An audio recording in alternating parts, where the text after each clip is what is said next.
Months drifted by like sand in the wind, and upon Gradwil's return from his prolonged journey, he was greeted by an astonishing sight: the Habo standing outside, cradling a child bearing a striking resemblance to him, and the mare by her side with a newborn foal.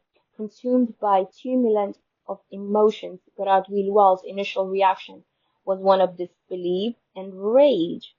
As he unsheathed his sword and demanded an explanation from the Habo, with unwavering composure, she revealed the truth.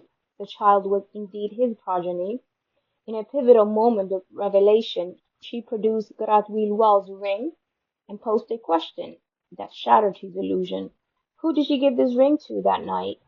This captivating tale intricately weaves all elements found in the story of Judah and Tamar. The tales of Timurah and the Dahabo resonate with themes of wit, courage, and cunning strategy, illuminating the strength and intelligence that characterize the women in these captivating narratives.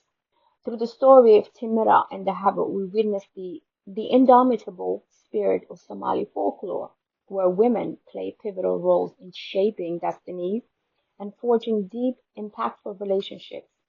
Their narratives stand as a testament to the resilience and exceptional qualities that define remarkable women within these intricate cultural tapestry, enriching the tapestry of Somali heritage with their strength and ingenuity. Bye.